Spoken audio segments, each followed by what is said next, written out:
चातिरुद्यां शुकपरिविलसन् मौलिमं भोजनेत्रं कालाम्भोदोज्ज्वलाङ्गं कटितटविलसच्चारुपीताम्बराढ्यं वन्दे धन्वन्तरिन्दं निखिलगदवनप्रौढदावाग्निलीलम् ब्रह्मणो हि समारब्धाम् आत्रेयाद्येषु पूजिताम् अस्मदाचार्यपर्यन्तां वन्दे गुरुपरम्पराम् आयुर्वेदरतं वन्दे माधवाख्यं महागुरुम् आयुर्वेदामृतं सर्वं शिष्येभ्यो यः प्रदत्तवान् द्रष्टा ज्ञानी दृष्टकर्मा कृतकर्मा तथैव च अध्यापकोऽभिषक्श्रेष्ठो महान् संशोधकस्तथा गुणैरेतैः समुदितैः यत्कार्यं प्रतनोति सः समृद्ध्यर्थं हि कार्यस्य वयं नु प्रयतामहे रागादिरोगाः सहजाः समूला येनाशु सर्वे जगतोऽप्यपास्ताः तमेकवैद्यं शिरसा नमामि वैद्यागमज्ञांश्च पितामहादीन् तक्रसिद्ध काम्पिल्लको विरुद्धः अंगारशूल्यो भासः सुराकृसरा पायसाश्च ऐकध्यं विरुद्धाः. बाकीचे पहिले अवघडच आहेत, माहिती नाहीत. म्हणजे सुराकृषरा आणि पायस असं एकत्र विरुद्ध असणार अशा स्वरूपाचं आहे. मधुस्तर्पेर वसा तैलोदकाने समुद्रतानी द्विषः त्रिषः समस्तानि वा. तर मध, तूप, वसा, तैल आणि उदक. त्याचं मध, तूप, उदक, दूध असं खरं तर रसायन आहे. पण मध आणि तूप समभाग हे विरुद्धांना असणार अशा स्वरूपात. त्यामुळे त्याच्या जोडीला तैल, उदक आणि वसा अशा स्वरूपाचं 2, 3 किंवा समजतं. ते समधृत हे मात्रेने धरायचं, वजनाने धरायचं असे एकंदर प्रश्न येतात त्याच्यामध्ये. आणि जनरली प्रमाणाने म्हणजे वजनाने नाही, काय क्वांटिटी असणार अशा स्वरूपाचं ते धरावं असं प्रकारचं धरलं जातं. व्यावहारिक याच्यात भाग असा आहे की कोणी वजन करून ते घेत नाही. सामान्यपणे 1 चमचा, अर्धा चमचा, 2 चमचे असं काहीतरी करून घेतात. त्या तारतम्यानुसार मध जास्त का तूप जास्त असं ठरवावं. जेव्हा तूप मध असं अनुपान वापरायचं असेल तेव्हा विशेषत्वाने ही गोष्ट ध्यानात ठेवावी असणार. मधुघृते भिन्नांशे दिव्योदकानुपाने. भिन्नांश जरी असलं तरी दिव्योदकानुपान जर असेल मध आणि तुपाला तर ते विरुद्धांनी पुन्हा काही जरा वेगळा म्हणून लक्षात ठेवायला आहे. मधुपुष्कर बीजं पद्मोत्तरिका शाखं शार्करो मैरेयो मधुच सहपयुक्तं विरुद्धं वातं चातिकोपये. हारिद्रकः सर्षपतैलभृष्टः विरुद्धः पित्तं चातिकोपयति. पायसो मधुमंथानुपानो विरुद्धः श्लेष्माणं चातिकोपयति. हे विरुद्धाची उदाहरणं आहेत, तसं ती वापरात नाहीये. पण एक वाताचा प्रकोप करणारा, एक पित्ताचा प्रकोप करणारा आणि कफाचा प्रकोप करणारा असं पुन्हा त्याची स्पेसिफिकेशन दिली आहे. उपोदका तिलकल्क सिद्ध हेतु अतिसारस्य बलाका वारण्या कुल्माशैश्च विरुद्धा सैव वराह वसया परिभ्रष्टा सद्यो व्यापारे. गोधा लावन तित्थिरी मयूर कपिंजलाश्च एरंड दार्वग्नि सिद्धाः एरंड तैल समूर्छिताः. एरंडाच्या लाकडांवरती सिद्ध केलेले आणि एरंड तैलाने समूर्छित आहे गोधालाव वगैरे हे विरुद्धांनी.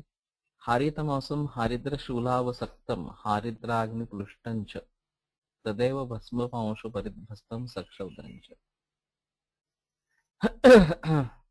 हे मला वाटतं सगळे प्रकार आदिवासी किंवा यांच्या याच्यातच कुठेतरी बघायला सापडते. अशी जे कल्पना आहे याच्यामध्ये भस्म पांसु परिध्वस्तं, स्मोकिंग म्हणून एक प्रकार मोठ्या प्रमाणामध्ये वापरलं जातं.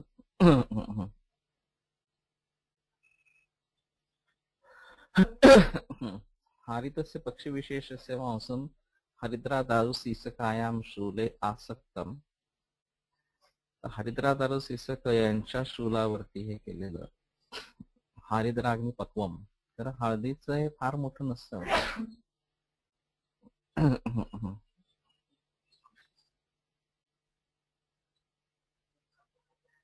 तथा मध्यनिस्तारित स्नेह साधिता हा पिप्पल्या. मासे तळून झाल्यानंतर त्याच स्नेहामध्ये जर पिप्पली सिद्ध केल्या, असा तळून घेतल्या, तर त्या विरुद्ध आहेत. शीत उष्णम नवपुराणम आमपक्वंच नैकद्य मध्यात. न ऐकम नैकम ऐकद्यम अद्या.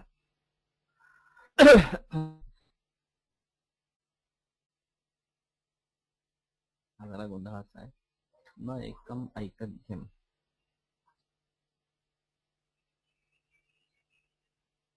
तुमच्याकडे असाच पाठ आहे, नैकम ऐकद्यम असा. न एकमला काही अर्थ नाहीये. न एकमला अर्थ नाहीये की. तेव्हा न एकद्यम अद्याप हे ठीक आहे. आता हा जरा घोळाचा प्रश्न आहे. शीत उष्ण असं म्हणत असताना स्पर्श शीत स्पर्श उष्ण, वीर्य शीत वीर्य उष्ण आणि स्पर्श शीत वीर्य उष्ण, स्पर्श उष्ण वीर्य शीत असे 4 कॉम्बिनेशन काहीतरी पडतील असणाऱ्या स्वरूपाचं. आणि असं एकत्र घेऊ नये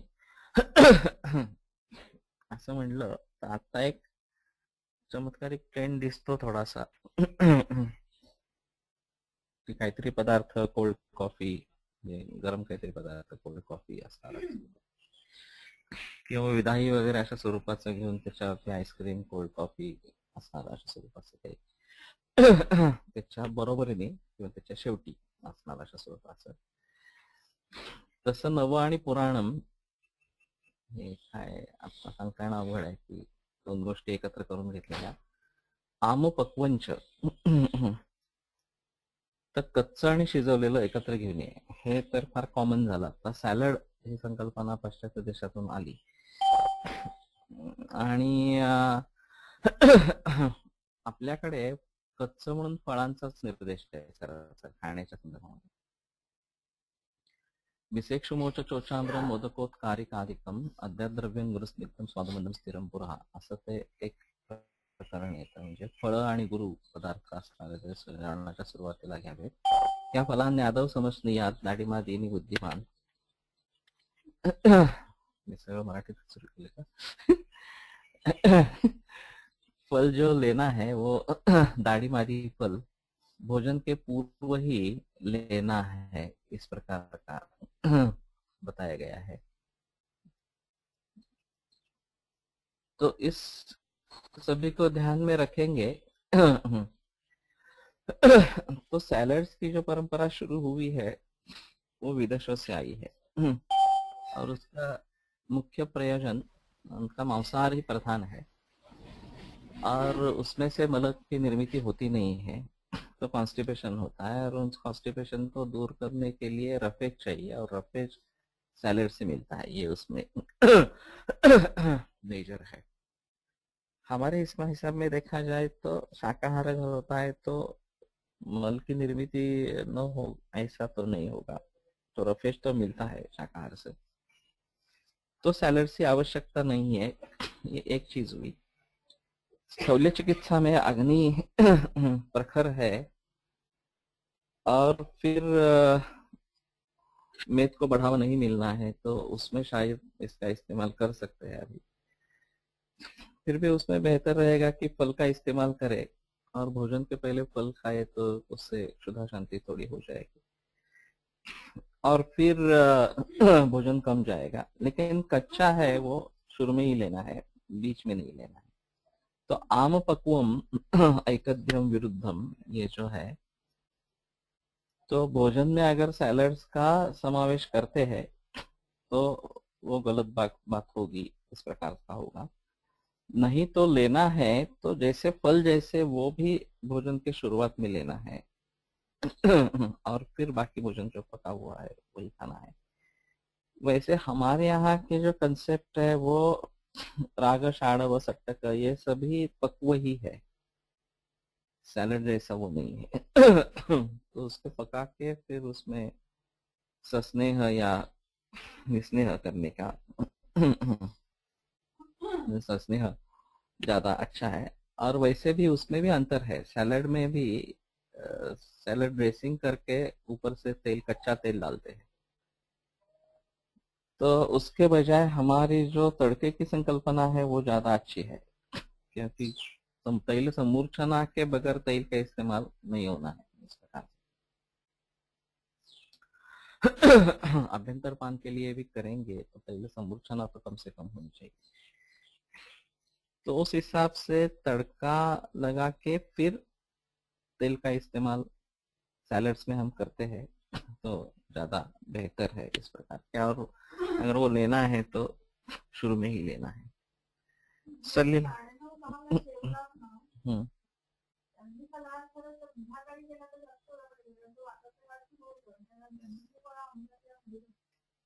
संध्याकाळी यहाँ पे सुझाव ऐसा है कि जो रात को देर से खाना खाते हैं उनके हिसाब से बाहर नहीं करते हैं, उनके हिसाब से शाम को फल लेना ठीक है। वास्तव में फल भोजन के पहले लेना ठीक है या फिर दो भोजनों के बीच लेना उचित है।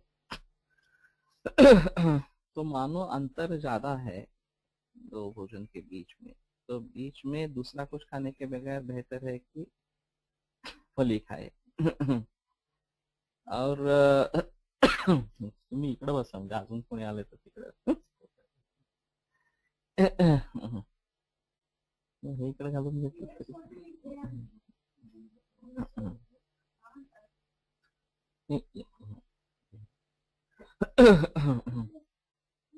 एक्चुअली ये चाय लेने की प्रथा ब्रिटिश के बाद शुरू हुई है। तो सुबह है दूध और आइडियली 10 साढ़े 10 बजे खाना और शाम को 6 बजे सूर्यास्त के पहले खाना, ये बेहतर है। बीच में फल ले सकते हैं और कफ का प्रॉब्लम नहीं है तो रात में दूध ले सकते हैं फिर से।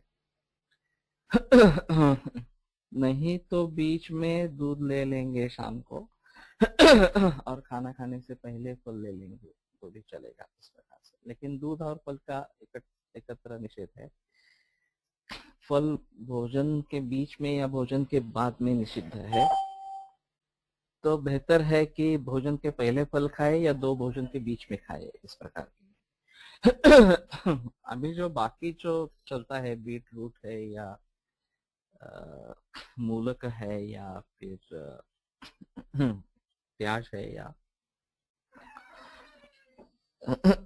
पत्र शाक उसका है, तो या फिर सैलड वगैरह ऐसा कुछ हो। वो अगर लेना है तो भोजन के पहले लेना फिर ज्यादा अच्छा है। सलिलावगाह सहसा उष्णाभितप्तस्य त्वग्वृष्ट्योः उपघाताय। ये खास करके स्विमिंग पूल्स होते हैं वहां पे या फिर समुद्र किनारे में धूप में बैठे और फिर पानी में प्रवेश हो गया, इस प्रकार का लोग करते हैं। पहले तब जाते हैं और फिर करते हैं, और फॉरिनर्स विशेष करके करते हैं क्योंकि वहां उनको उतनी धूप मिलती नहीं उनके देशों में। तो यहाँ धूप का मजा लेना और फिर बाद में समुद्र में या स्विमिंग पूल में उतर जाना, इस प्रकार करते हैं।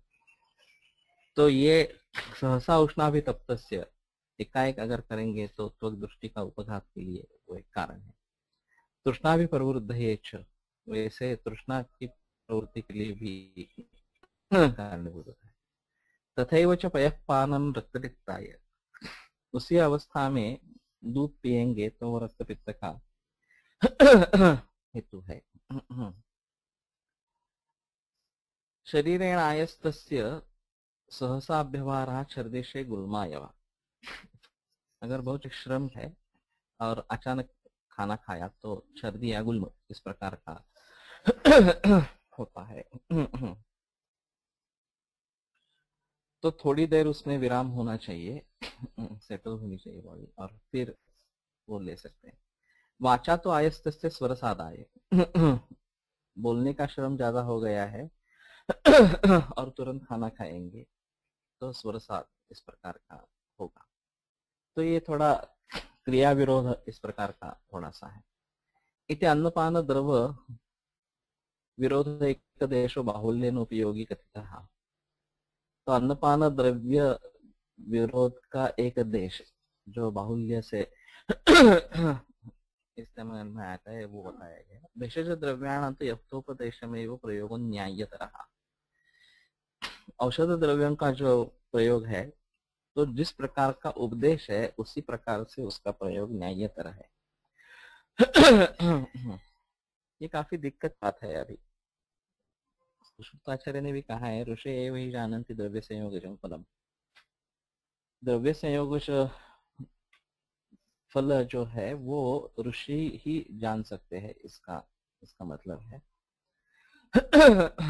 तो जो भी परम्यूटेशंस कॉम्बिनेशंस की जाती है वो स्वास्थ्य के लिए अच्छी है या नहीं है, चाहे आहार के बारे में हो या औषधियों के बारे में हो।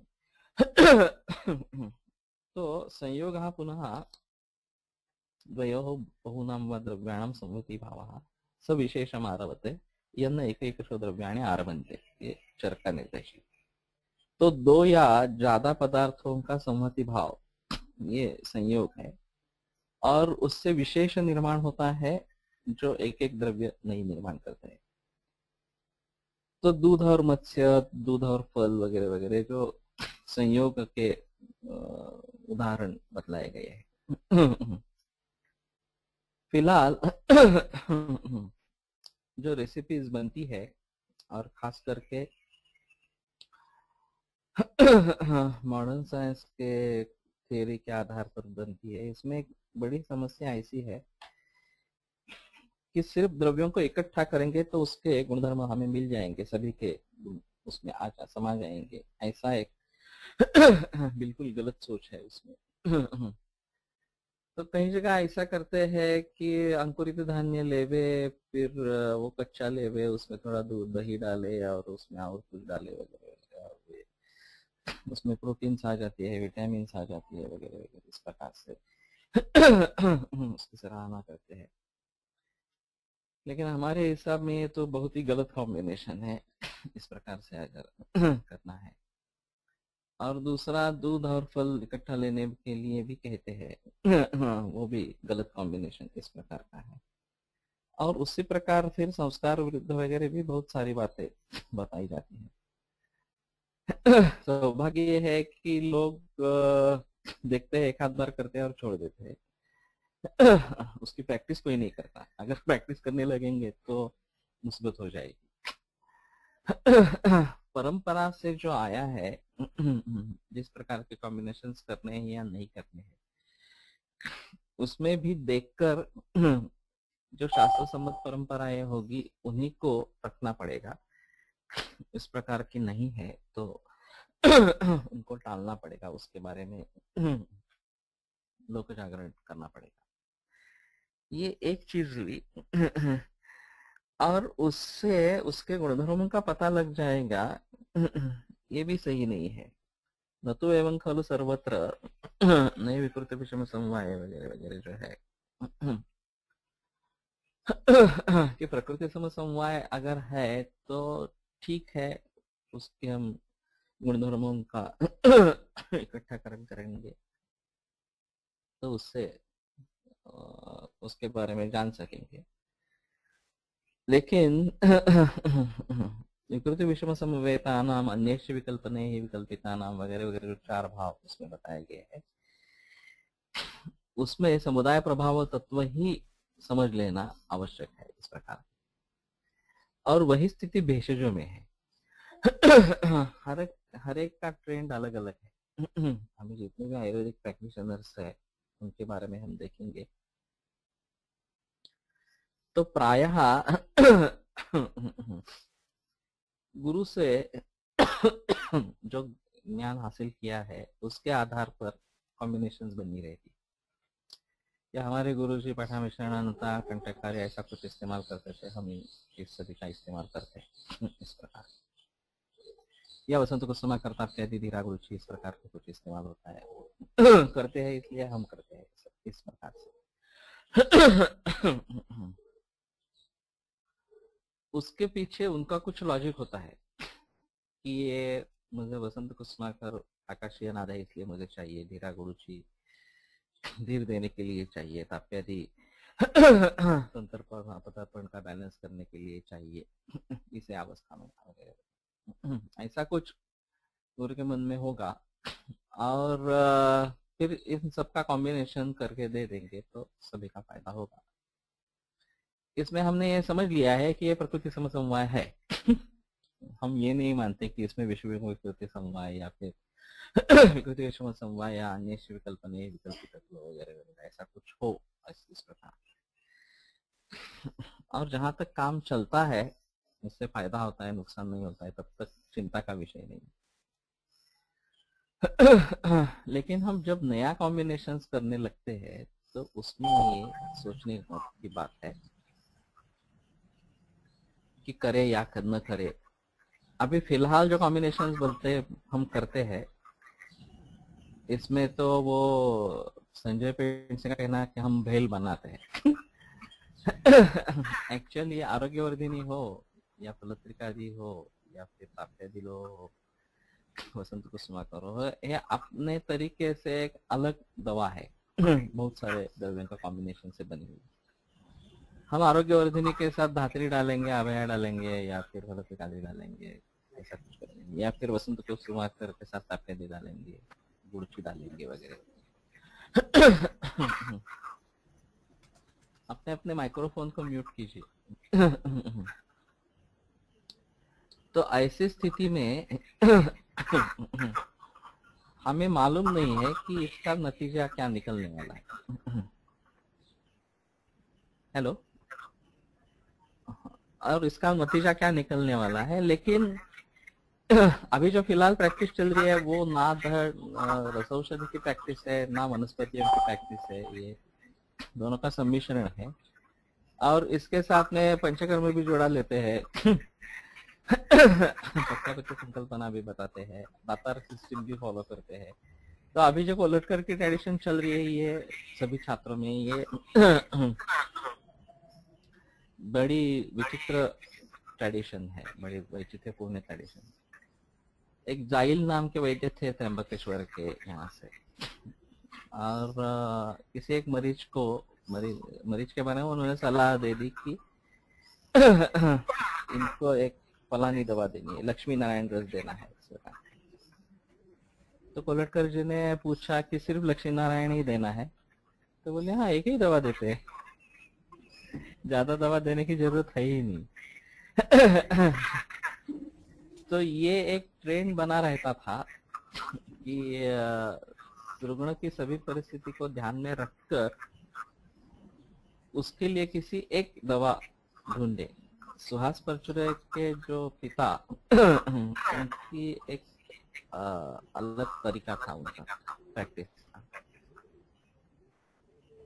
वो मरीज को देख के कोई दवा डिसाइड कर लेते थे, चाहे बाजार में मिलने वाली हो, उनके पास तैयार हो, या फिर बनवानी हो, और फिर बना के एक ही दवा दे देते।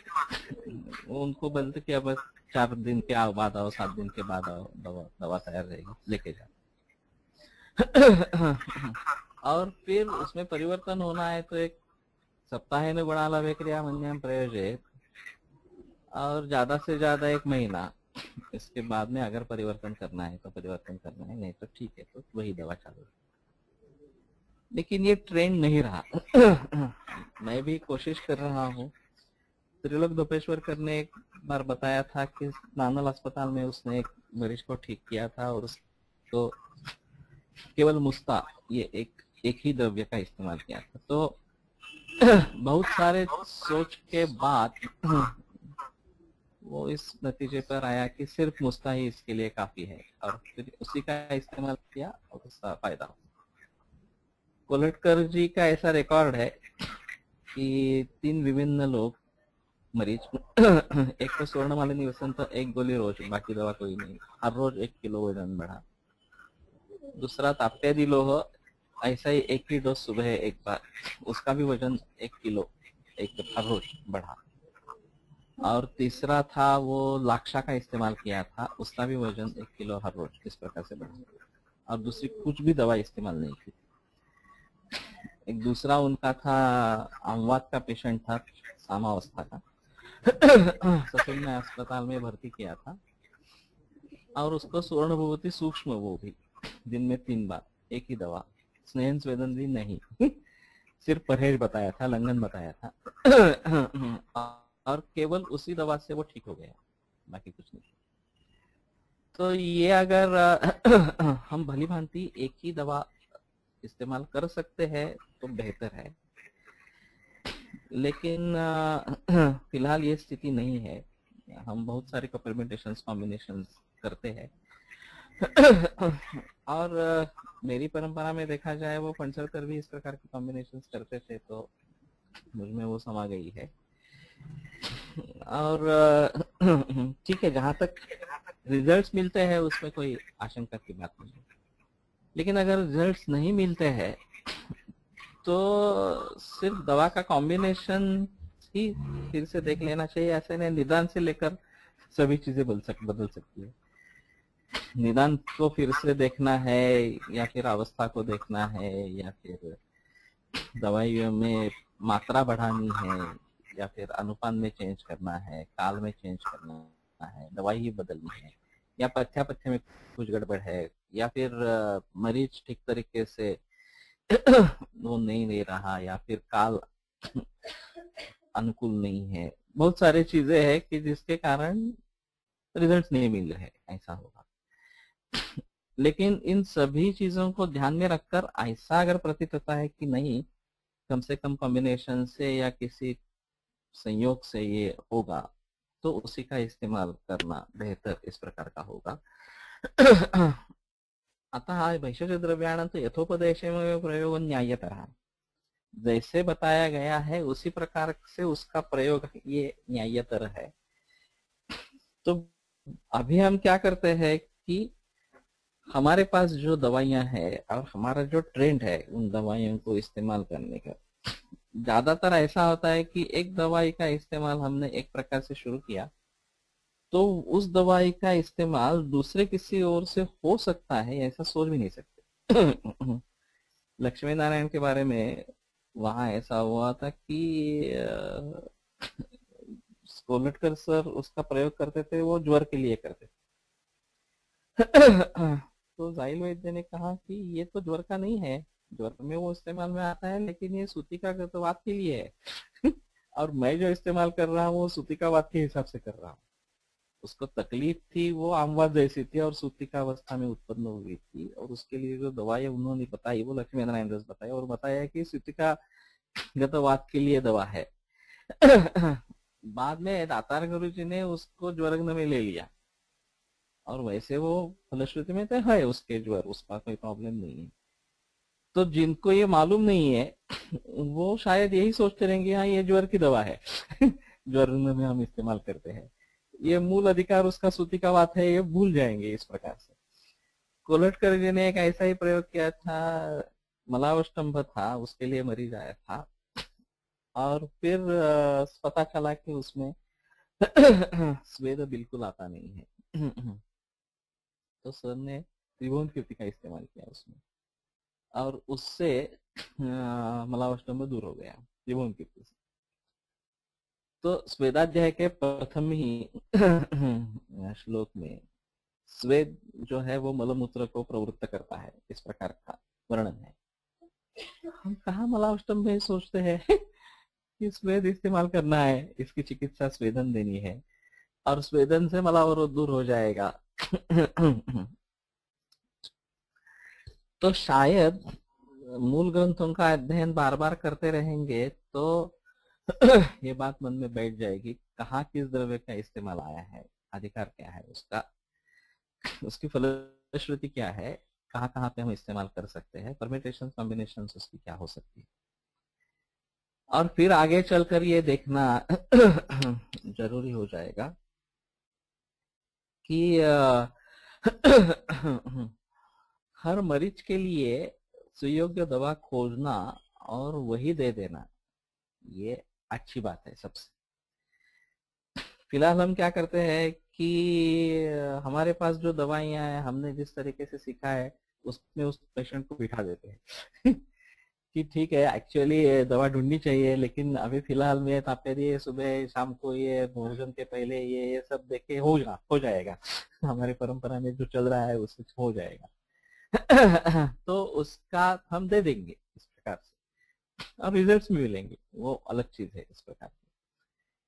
लेकिन आइडियली ये भेल बना रहे हैं तो ये भेल से कभी ना कभी तो छुटकारा पाना चाहिए, और किन्हीं किन्हीं रोगों में तो पाना चाहिए जिसमें रिजल्ट आ नहीं रहे उनके बारे में तो सोचना चाहिए। और उसमें मूल रूप से एक दवा की खोज करने की अगर कोशिश करेंगे औषध को शायद तो उपचार इसमें सहायता करेगा, तो शायद ये बात बन सकती है और वहां से फिर परफेक्शन ज्यादा आ जाएगा। अतः भेषज द्रव्य जो है उनका जिस प्रकार से उपदेश है ये प्रयोग करना उचित रहेगा। तद विरोधः पुनः अतिप्रसंग भयानोक्तः, इसका जो विरोध है अति प्रसंग भयात, वो उसके बारे में बताया नहीं है। अगर हम अपने मन से कुछ भी कॉम्बिनेशंस कर लेते हैं, हम स्वप्न समझ लेते हैं क्या ये काम करेगा इस प्रकार का, तो ये दिक्कत वाली बात होगी। दूसरी दिक्कत वाली बात ऐसी है कि जब एलोपैथी की दवा और आयुर्वेद की दवा साथ में चलते हैं वे मॉडर्न वाले भी बहुत सारे लोगों को घबरा देते हैं कि नहीं नहीं ये साथ में नहीं चलेगा, उसका क्या परिणाम नतीजा निकलेगा मालूम नहीं है, तो बेहतर है या सिर्फ एलोपैथी ही करो, आयुर्वेद में भी करो इस प्रकार से मरीजों के मन में भय रहता है कि हम सिर्फ आयुर्वेद करेंगे और उससे नहीं होगा तो फिर क्या करेंगे, तो साथ में एलोपैथी चालू रहेंगी तो हमें एहसास होगा कि हमारी ट्रीटमेंट चल रही है चिकित्सा चल रही है ये तो उसको जोड़ लेंगे, आयुर्वेद को जोड़ लेंगे इस प्रकार से।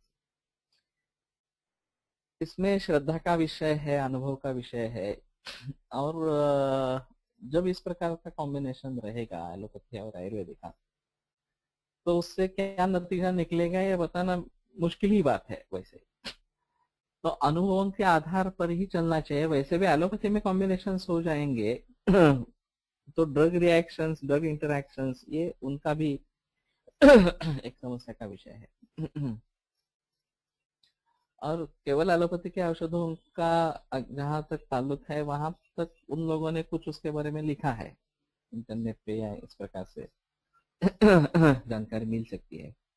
लेकिन आयुर्वेद और एलोपैथी की दवा की इंटरैक्शन क्या होगी इसके बारे में जानकारी मिलना मुश्किल है।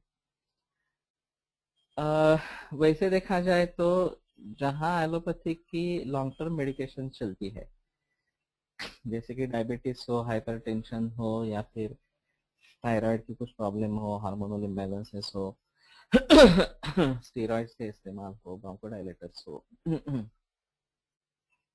तो यहाँ सभी के बारे में उसको तुरंत खत्म नहीं कर सकते, तोड़ नहीं सकते। अगर तोड़ देंगे तो वो ज्यादा मुसीबत में फंस जाएगा।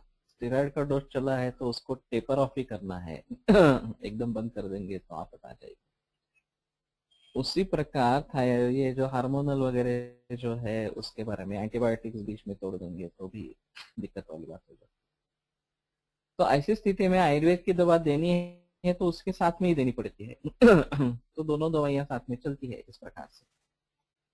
अभी तक तो ऐसा कुछ अनुभव नहीं आया है कि दोनों को इंटरैक्शन के वजह से कुछ गलत हो गया और तकलीफ हो गई इस प्रकार से, लेकिन ये संभव है ऐसा तो नहीं सर कह सकते कि ऐसा होगा ही नहीं, लेकिन किस ड्रग का किससे होगा वगैरह वगैरह ये संशोधन का विषय है।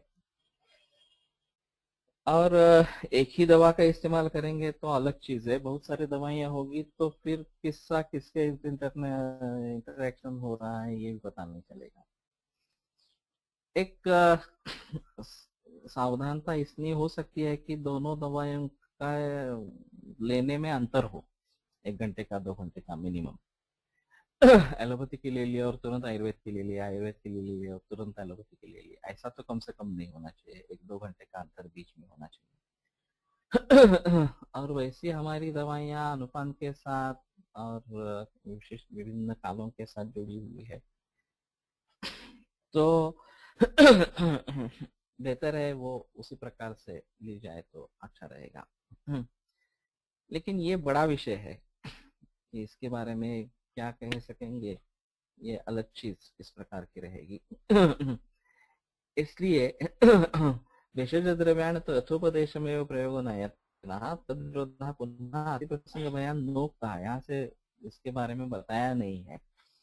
और ये जो बता रहे हैं वो आयुर्वेद के हिसाब से बता रहे हैं, तो उस समय एलोपैथी थी नहीं, तो अभी ये और भी टेढ़ा मामला हो गया है। एलोपैथी की दवाइयाँ भी चलती है, आयुर्वेद भी चलती है, होम्योपैथी भी चलती है। बहुत सारे मरीज बहुत सारी दवाइयाँ लेते रहते हैं। तो ऐसी स्थिति में किसकी इंटरेक्शन किससे होगी और एक, एकत्र परिणाम उसका क्या होगा, इसके बारे में बताना बहुत मुश्किल इस प्रकार की बात है। न च तद विज्ञानम एकांत भद्रकम, अब एकांत से कल्याण करने वाला ही है उसका विज्ञान, ऐसा भी नहीं है इस प्रकार का। कि एक बार हो गया तो मालूम पड़ गया कि क्या है कैसा है।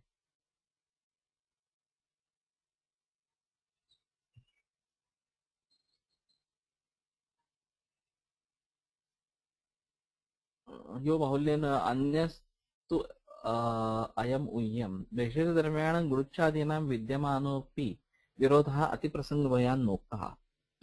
तो टीकाकार का स्पष्ट मत ऐसा है कि विद्यमानोऽपि विरोधः, विरोध है लेकिन नहीं है। अभी जो ग्रंथों में कॉम्बिनेशन बहुत सारे आते हैं उसमें बहुत सारे वीर्य के पदार्थ इकट्ठा हो जाते हैं, बहुत सारे रसों के पदार्थ इकट्ठा हो जाते हैं, उसमें काफी संयोग या संस्कार इस प्रकार के होते रहते हैं,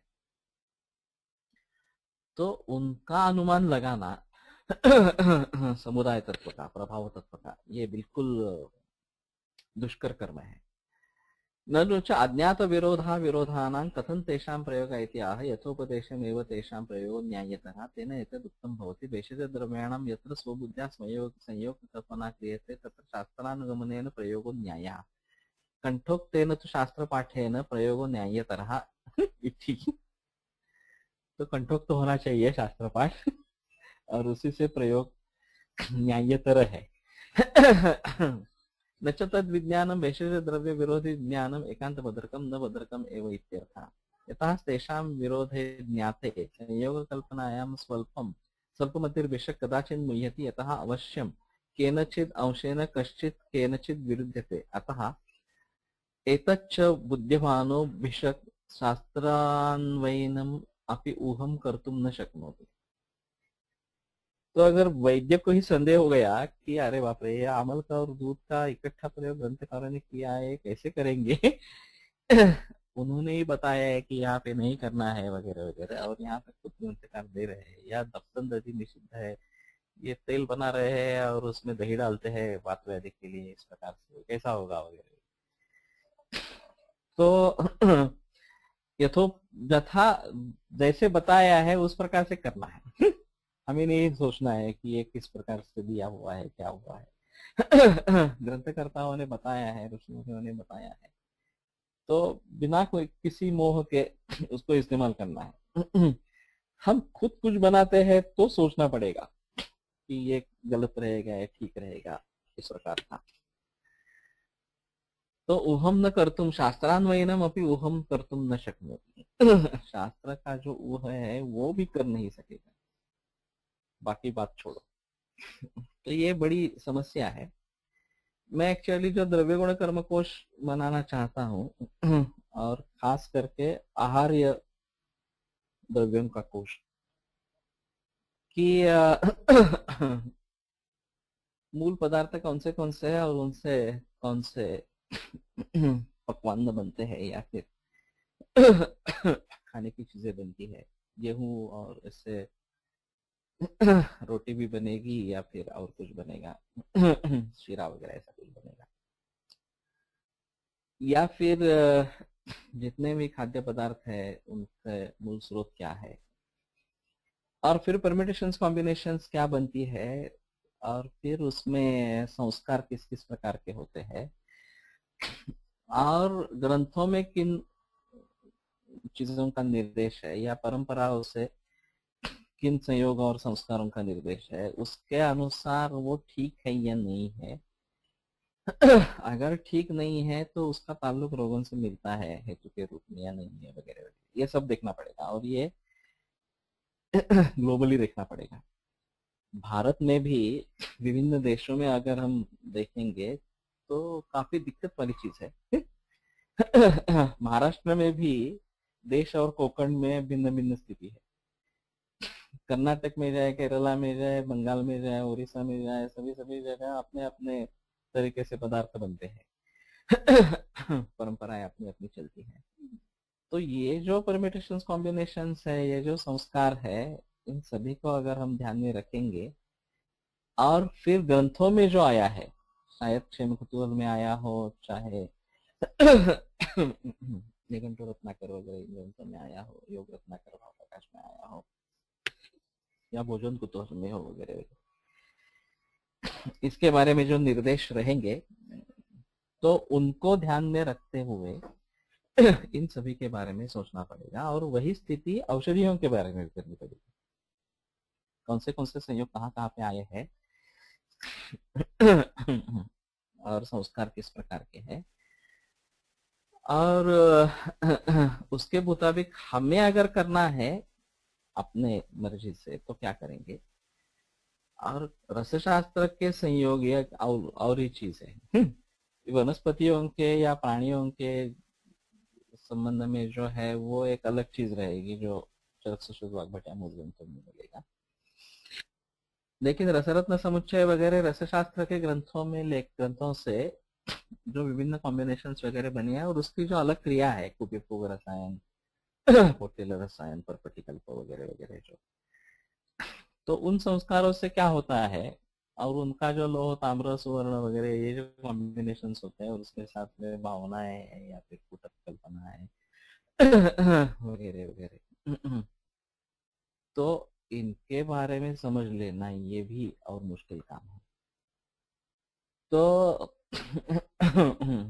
मैं जो एक कर्म के बारे में ज्यादा निर्देश नहीं है, और वो कर्म द्रव्य को समझ लेना, कर्म इस पदार्थ को समझ लेना, द्रव्य को नहीं, ये बड़ा मुश्किल काम है। एक तो शारीर कर्म जो है, दोष धातु मल का याग्निश्रोत्रस वगैरह वगैरह, वो समझ लेना, उसमें उत्क्षेपण, अपक्षेपण, आकर्षण, प्रसारण, गमन, इन कर्मों के भेद के आधार पर इन सभी कर्मों के बारे में जान लेना। और द्रव्य कर्म के बारे में जो है वो रसवीर्य विपाक प्रभाव, इसके आधार पर सृष्टि के द्रव्य के बारे में समझ लेना, वो अन्न के हिसाब में भी समझ लेना और औषधि के हिसाब में भी समझ लेना। और वास्तव में ये सब कर्म का ही विस्तार है। निदान और चिकित्सा की दृष्टि से देखा जाए, ये तो कर्म पदार्थ ही का सब विस्तार है। कर्म सिर्फ अकेले रह नहीं सकता, द्रव्य उसके लिए चाहिए। और कर्म जो होता है वो गुणों से होता है, तो कर्म विस्तोन में नाना द्रव्याश्रय गुणा, इसलिए द्रव्य और गुण का है इस प्रकार का। और फिर वो सृष्टि के और पुरुष के हिसाब से होना है, इसलिए वो सामान्य विशेष से शुरुआत, सामान्य विशेषण से गुणांतर में करनी चाहिए। तो उसके बारे में समझ लेना ये बड़ा ही कठिन काम है। लेकिन करना तो पड़ेगा ही।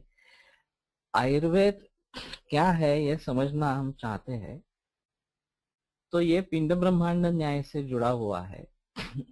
और फिर सृष्टि का और पुरुष का विचार इन पदार्थों की हैसियत से हुआ है, इन पदार्थों के जरिए हुआ है। द्रव्य गुण कर्म सामान्य विशेष संवाद इन पदार्थों के आधार पर, और उसमें भी ज्यादा जिक्र कर्म का रहेगा। तो सृष्टि में कर्म हो रहा है या फिर शरीर में कर्म हो रहा है, और उसके बारे में हम किस प्रकार से सोचेंगे और उसका तालमेल किस प्रकार से रहेगा, ये देखना पड़ेगा। एतच्च बुद्धिमानो बेशक शास्त्रान्वयेनम अपि ऊहं कर्तुं न शक्नोति, जो ग्रंथों में लिखा है उसके बारे में भी अनुमान लगाना या फिर सिर्फ अनुमान से काम नहीं रहेगा, इसलिए युक्ति प्रमाण का एक अलगता है, उस युक्ति प्रमाण की अलगता है।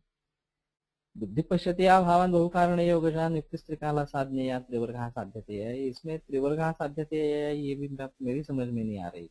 मोक्ष के लिए युक्ति का कोई संबंध नहीं है, बाकी त्रिवर्ग के लिए है, लेकिन त्रिवर्ग के लिए ये तो व्यावहारिक हो गया हमारे आयुष के लिए।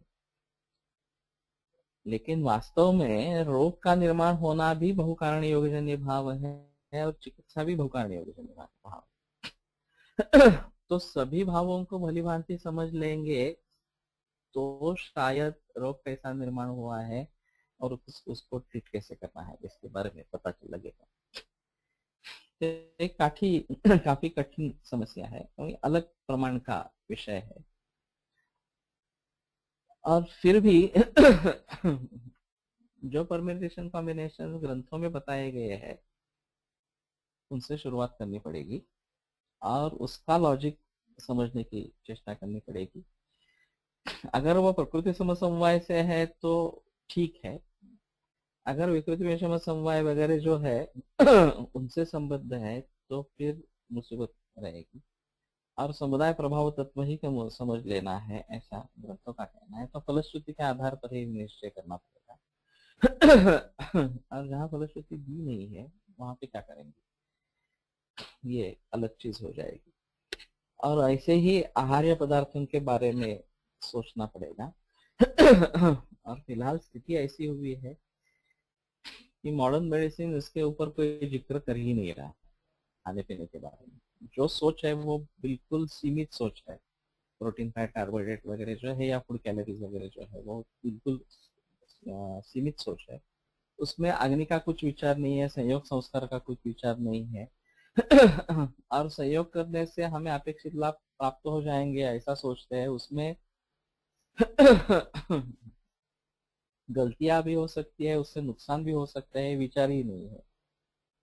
उन्हीं के केमिस्ट्री में वास्तव में मिक्सचर एंड कंपाउंड जो हम स्कूल से सीखते आए हैं और मिक्सचर के गुणधर्म अलग होते हैं ये भी बताते हैं, तो फिर मिक्सचर का गुणधर्म आहार में अलग नहीं होगा सीधी सारी बात है लेकिन जो डाइटेटिक्स का है वो अलग हो गया एलोपैथी का, वो बीएससी नर्सिंग में आ जाता है, डाइटेटिक्स या बीएससी न्यूट्रिशन इसके अंदर आ जाता है और उसका मेडिकल फील्ड से कोई ताल्लुक नहीं रहा, वो अलग हो जाता है डाइटिशियन।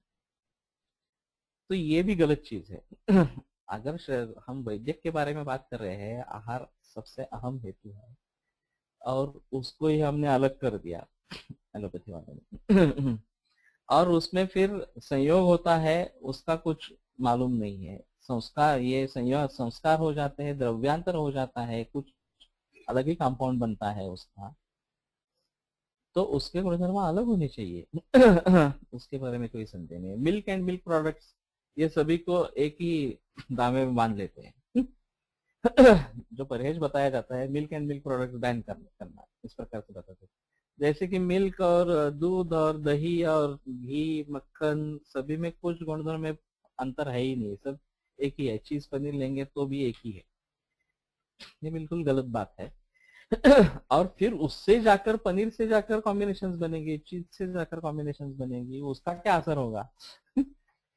ये और अलग चीज हो गई। पंजाबी डिशेस में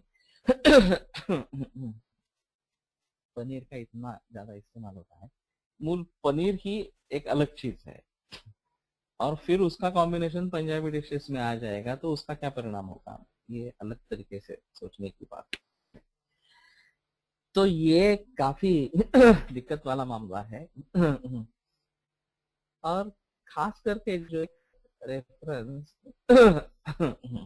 मिला था कि वंध्यत्व असात्म्य सेवनम अंतरेण नहीं होता है इस प्रकार का चरक में रेफरेंस मिला, तो वंध्यत्व का मूल कारण असात्म्य सेवन ही है और अभी जो इनफर्टिलिटी के केसेस आते हैं, या वहां हम कहाँ ढूंढते हैं कि क्या इसमें असत्य हो गया, पहले क्या खाते थे और अब क्या खा रहे हैं, इस प्रकार से। और मुझे ये भी आश्चर्य लगता है, ध्रुवम चतुर्णाम सान्निध्यात गर्भस्याद् विधि पूर्वक कहा, जिसके बारे में दैवं चैवात्र पंचमम और सभी इन्वेस्टिगेशंस नॉर्मल है, फिर भी गर्भधारणा नहीं होती है, ऐसे मरीज हम देखते हैं।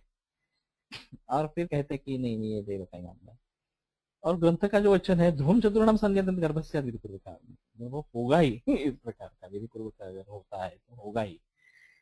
तो इनफर्टिलिटी ये असाध्य नहीं है ग्रंथ के हिसाब से देखा जाए, वास्तव में होता नहीं है।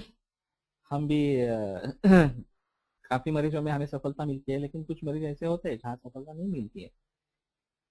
तो शायद हमारे में कुछ कमी होगी, जितना गहराई से सोचना चाहिए उतना सोच नहीं रहे हैं ऐसा। लेकिन ये बड़ी गलती ऐसी है कि जो आहार में परिवर्तन आ गया है वो हम देख नहीं रहे। पारंपरिक आहार को छोड़ दिया और असात्य आहार का सेवन शुरू हो गया, और ये वंध्यत्व का कारण है।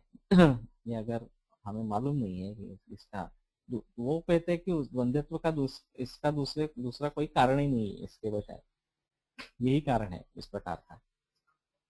तो ये काफी दिक्कत वाली बात हो गई। तो ये अगर हम देखेंगे तो एक तो युक्ति प्रमाण का ज्यादा गहराई में अध्ययन होना है, और फणसलकर की एक अध्ययन की रीति रही थी कि एक द्रव्य, दो द्रव्य, तीन द्रव्य, ऐसे कॉम्बिनेशंस को लेकर उसका अध्ययन करना। उन्होंने मुझे शतावरी और दारवी ये दो वनस्पतियां सिखाई। और उस समय तो कोश भी नहीं था और सॉफ्टवेयर भी नहीं था। तो शतावरी अगर ढूंढनी है तो सूत्र स्थान से लेकर उत्तर स्थान तक कहाँ कहाँ पे शतावरी आई है, सिंगली कहाँ पे आई है, दो का कॉम्बिनेशन में कहाँ पे आई है, तीन का कॉम्बिनेशन कहाँ है, चार का कहाँ है, इस प्रकार से वो ढूंढेगा ना, ऐसा उनका कहना था। तो छोटे सिंगल द्रव्य से एकल द्रव्य से लेकर दो, तीन, चार, इस प्रकार से कॉम्बिनेशन को हम देखेंगे तो शायद उसके बारे में पता चलेगा। फिर उसका संस्कार से क्या परिवर्तन होगा, कल्पना औषधि कौन सी इस्तेमाल में आएगी, और यही चीजें आहार के बारे में भी सोचना पड़ेगा कि किस प्रकार के कॉम्बिनेशन बन रहे हैं, किस प्रकार के संस्कार उसमें आ रहे हैं, और उसका असर किस प्रकार से होगा। तो ये काफी दिक्कत वाला मामला है। लेकिन ठीक है, अगर हम भली बात समझ लेते हैं कि ये कठिन काम है लेकिन ये करना ही है, आयुर्वेद को भली बात समझना है तो ये करना है, तो सिंपल तरीका उसका क्या हो सकेगा, ज्यादा से ज्यादा किस दृष्टि से हम चलेंगे, तो ये शायद आहार का कोश या द्रव्यगुण कर्म कोश ये इसमें महत्वपूर्ण भूमिका निभाएगा। और ये परम्यूटेशन कॉम्बिनेशन वाला जो मुद्दा है वो औषध कोश से आई तो उपचार सॉफ्टवेयर से उसके बारे में देख सकते। उत्क्लेश दोषान्न हरे द्रव्य यत्तत् समासतः विरुद्धं तद्धि धातूनां प्रत्यनुपतः। एकांत यानी निश्चय से, न च तद विज्ञानम एकांत भद्रकम। इसका मतलब उसका ज्ञान निश्चय से कल्याणकारक ही है ऐसा नहीं है। तो शायद कॉम्बिनेशंस वगैरह जो बनेंगे उसका कुछ अलग ही परिणाम हो सकता है अगर हम अपनी बुद्धि से कॉम्बिनेशंस करेंगे, और हमारे मन में अगर संदेह पैदा हो जाता है तो ये दिक्कत वाली बात हो जाएगी। तो कंसल्टर भी कहते थे अपने बुद्धि से संयोग मत करो, ग्रंथों का जो है वही करो, फिर भी वो भी कुछ करते थे, वो शायद गुणे की परंपरा से आए हुए संयोग है। लेकिन उसके बारे में ये हम कह सकेंगे हमारे लिए आप है गणेश शास्त्री या कंसल्टर, उन्होंने जो संयोग बनाए हैं वो ठीक है, अभी उससे काम चलता है, तो चलाते रहेंगे इस प्रकार से। लेकिन बेहतर होगा हम मूल ग्रंथों के संयोग को भलीभांति समझ ले और एक मरीज के लिए परफेक्ट दवा कौन सी होगी उसको ढूंढ ले। वो मिलती है तो दे दे, नहीं मिलती है तो बना के दे दे। ये सबसे अच्छी प्रैक्टिस है आयुर्वेद। लेकिन फिलहाल जो चल रहा है ठीक है, चलने दो। उसमें ज्यादा कभी ना कभी इसमें सुधार लाना है, इस प्रकार के तो सोचना पड़ेगा। तो उत्क्लेश दोषान्न हरे द्रव्य यत्तत् समासतः विरुद्धं तद् धातूनां प्रत्यनीकतया। जो दोषों का उत्क्लेश करके उसको बाहर नहीं निकालता, तब धातुनां प्रत्यय स्थितम विरुद्धम, धातु के विरोध में वो रहता है, इसलिए वो विरुद्ध कहलाता है। अभी फिलहाल परिस्थिति ऐसी है कि जिसमें अचानक कुछ हो गया, पैरालिसिस का अटैक आ गया, हार्ट अटैक आ गया, मूर्छा, संन्यास, इस प्रकार की अवस्थाएं आ गई, ऐसे रोग दिखाई पड़ते हैं। और कभी कभी ये रुद्रोग वगैरह फेटल भी होते। तो ऐसा क्यों? हमें कुछ नहीं पता। रुद्रोग के बारे में बहुत सारे मरीज बताते हैं नहीं कुछ भी नहीं होता था, कुछ भी तकलीफ नहीं होती थी, अचानक हार्ट अटैक आया। अगर मरीज बच गया तो आगे कुछ उसके बारे में करेंगे, मरते हैं तो मर ही जाता है तो कोई चांस ही नहीं है। तो ये स्थिति क्यों आ रही है? जो संचयन प्रकोपंच प्रसरण स्थान संशय में ये जो अवस्थाएं बताई गई है, तो संचय अवस्था में भी पिता उपासता वगैरह ऐसे कुछ लक्षण बतलाए गए हैं। तो संचय या प्रकोप वगैरह अवस्था में हमें दोषों के बारे में तो ज्ञान होना चाहिए। शायद ऐसा हो सकता है कि रोगी ने महसूस किया हो लेकिन वो ज्यादा लक्षण नहीं लगे तो किसी को बताया नहीं है, वैद्य के ध्यान में नहीं आया है वगैरह इस प्रकार से। फिर भी अभी ऐसे रोगों की संख्या बढ़ रही है कि जिसमें धातुओं में कुछ परिवर्तन आ रहा है। कैंसर उसका अच्छा उदाहरण है, कुष्ठ रोग है, वातरक्त है, या फिर ऐसे बहुत सारे विकार है कि केवल दोषों के ऊपर ये नहीं है। दोष का विषय में तो सभी में होना ही है, धातु स्थित विकार हो या दोषों के ऊपर विकार हो। लेकिन अगर दृष्टि जो है वो दोषों पर ही सीमित है तो शायद थोड़ा सा आसान होता है, दोषों को कोष्ठ में लावे और उसको शमन करे या शोधन करे। लेकिन ये जो लीनावस्था हो जाती है इसका कारण खास करके विरुद्ध आ रहा है। और तत्रस्थाश्च विलंबेरन भूय हेतु प्रतीक्षणाते काला दिलम बलम लब्ध्वा कुप्तम जन्याश्रयेष्वपि वगैरह वगैरह जो बताए गए हैं। तो ये एक प्रकार से धीरे धीरे धीरे धीरे संचय होता रहेगा। दही हम इतने बरस से खा रहे हैं, आज तक कुछ हुआ नहीं है, तो क्या दही कारण है या नहीं है, इस प्रकार लोग पूछ सकते हैं। या मैंने इतने बरस स्मोकिंग किया है, आज तक कुछ हुआ नहीं है, तो क्या हर्ज है इसमें, इस प्रकार। तो ये प्रत्यनीकतया स्थितम धातुओं के विरोध में जाकर बैठता है और बहुत धीरे धीरे धीरे धीरे काम करता रहता है और फिर एक दिन इसका विस्फोट होता है। और तब ये पता नहीं लगता कि ऐसा कैसे हुआ। इतने देर तक कुछ पता नहीं चला और अचानक हार्ट अटैक आ गया, अचानक पैरालिसिस हो गया, अचानक ऐसा कुछ हो गया। तो इसका वास्तव में परिवर्तन होना चाहिए धातुओं में।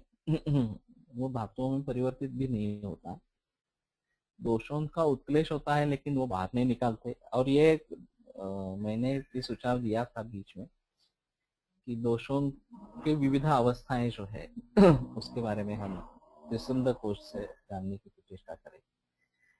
तो कुछ लोगों ने इसका संकलन भी किया था कि सामावस्था है, लीनावस्था है, उत्कृष्टावस्था है, प्रकोपावस्था है, वृद्धि अवस्था है वगैरह वगैरह। तो कितने रेफरेंसेस ग्रंथ में आए हैं ये देखना, उसके लक्षण क्या है उसको हम समझ कैसे पाएंगे, और फिर उसकी चिकित्सा कुछ बताई गई है क्या, और उसके बारे में क्या कर सकते हैं।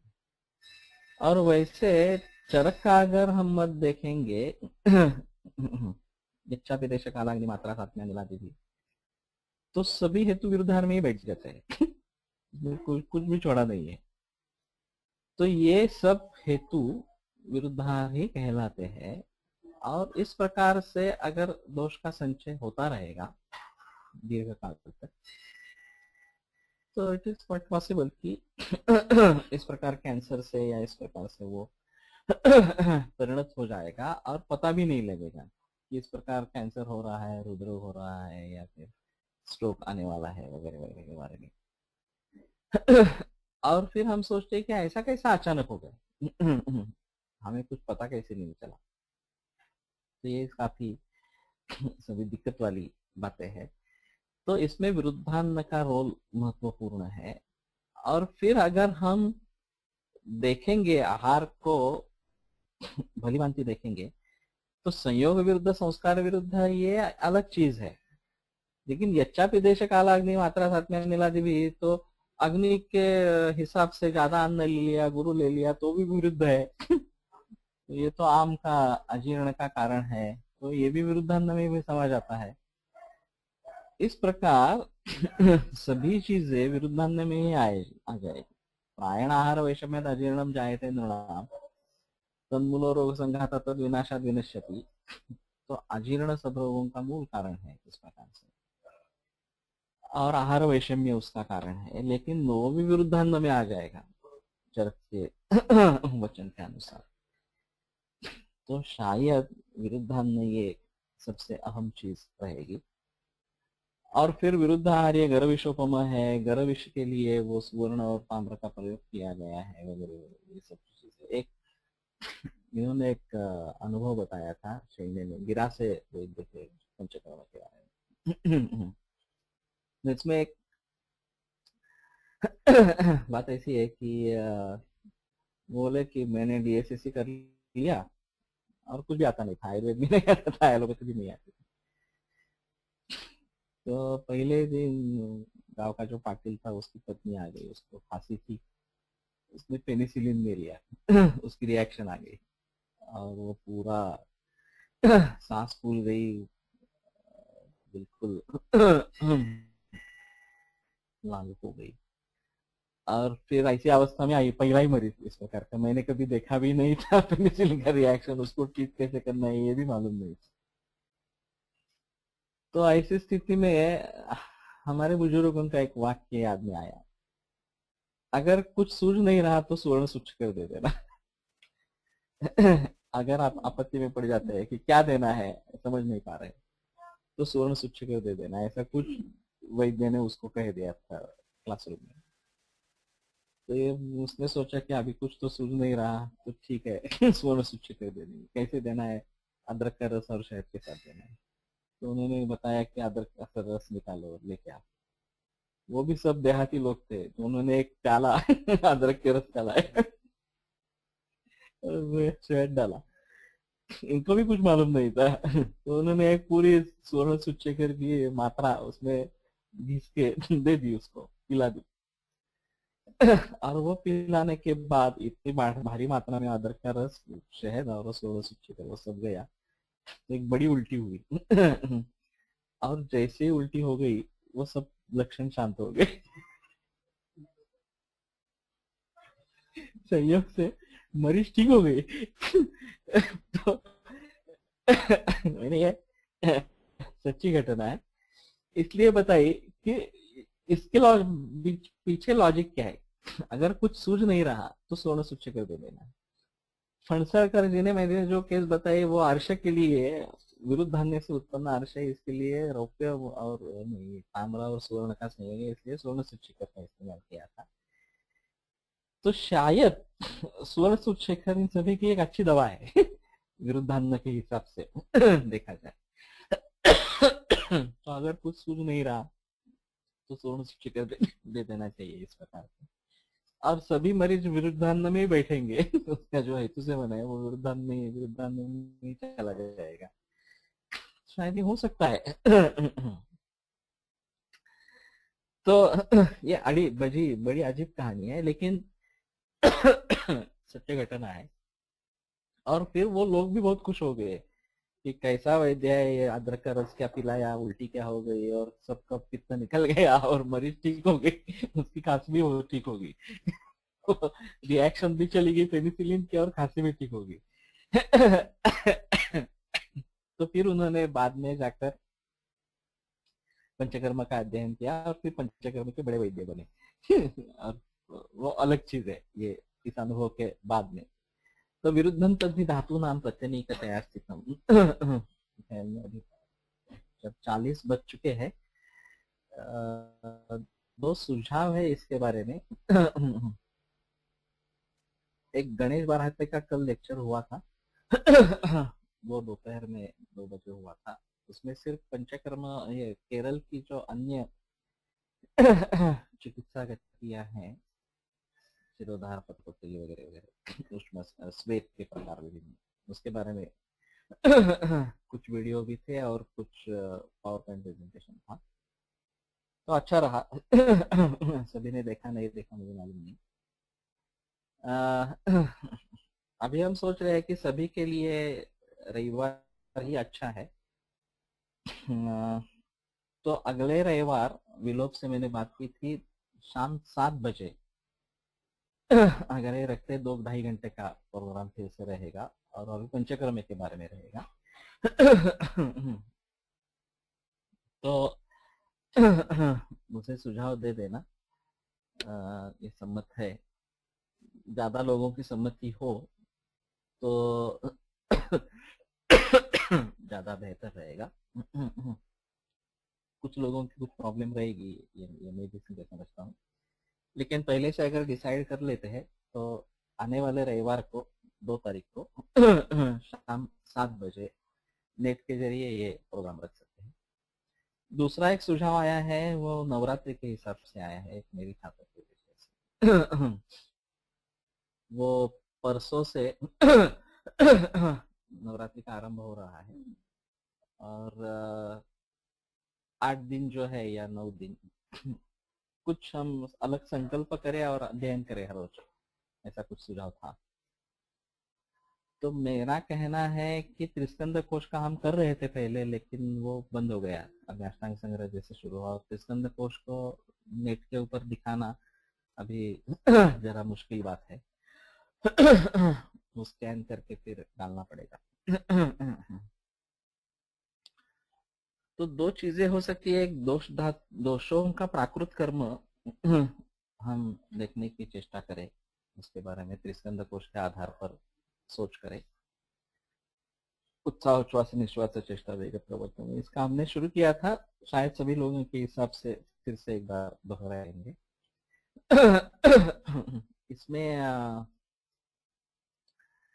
नेट के ऊपर टेक्स्ट दिखेगा या नहीं दिखेगा ये बता नहीं सकते, लेकिन सोमवार बुधवार शुक्रवार को हम मिलते ही है, बुधवार को मिलेंगे।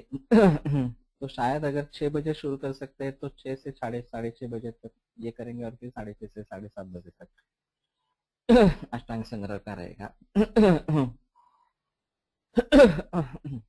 और गुरुवार शनिवार रविवार ये जो है वो 6:30 बजे शुरू करेंगे। तो फिर आधा घंटा पौना घंटा जहां तक सुविधा हो बैठ सकेंगे, ऐसा एक सुझाव है। तो उसके बारे में भी SMS या फोन करके या अभी बात कर सकते हैं, तो अभी बता देंगे तो ज्यादा अच्छा रहेगा। नहीं तो हम अपने तरीके से यहाँ पे अपने अपने ग्रुप के लिए करेंगे। जो यहाँ घर पे आएंगे लोग उनके लिए करेंगे, वो अलग चीज है। लेकिन ये सुझाव ऐसा भी था कि अगर नेट पे करेंगे तो जितने लोग उसमें हिस्सा ले सकेंगे उन्हीं सभी के लिए अच्छा होगा।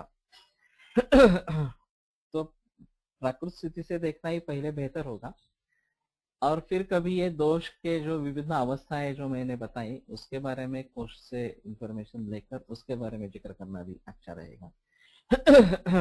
और वास्तव में संचयन प्रकोपंच प्रसरम स्थान संशय में जो षट क्रियाकाल है इसको भी भली भांति समझ लेना ये भी जरूरी है। और तभी सभी रोगों के निर्माण के बारे में हम जानकारी हासिल कर सकेंगे। तो आयुर्वेद के समझने में उसमें सरलता आ जाएगी। तो किसी का अगर कोई सुझाव है इसके बारे में अभी बता सकते हैं या टाइप कर सकते हैं तो बेहतर होगा। नहीं तो बोलना है तो अपना माइक ऑन करके बोल देना।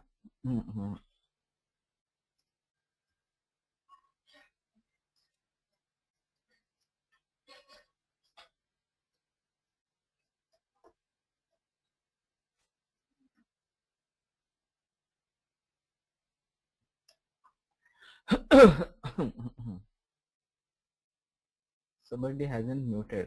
आवाज येतो आहे. नाही पण आता बंद झाला मला. अपना सुझाव टाइप करे. सर ऑनलाईन झाला तर बरा होईल. आम्हाला पण ऐकायला मिळेल. सागर हा ठीक आहे. पण मी म्हटलं तसं बुधवार आणि शुक्रवारी सकाळी 6 वाजता आणि बाकीच्या दिवशी सकाळी 6:30 वाजता असं जर ठेवलं. विलोभलाही काही प्रॉब्लेम आहे का असं विलोभनी सांगितलं बरोबर आहे.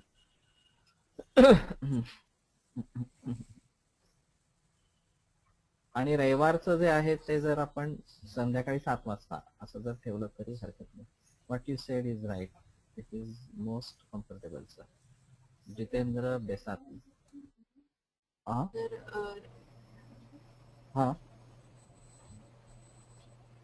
रविवारी सकाळीच ठेवता येईल का? शक्य आहे का? रविवारी सकाळी हे का गणेश भारतेचं. फक्त आम्ही पण म्हणलं होतं सकाळी अशा स्वरूपाचं. 7च्या ऐवजी संध्याकाळी पण त्याला विलोपची काहीतरी थोडीशी तक्रार. ते कदाचित 2-2.5 तास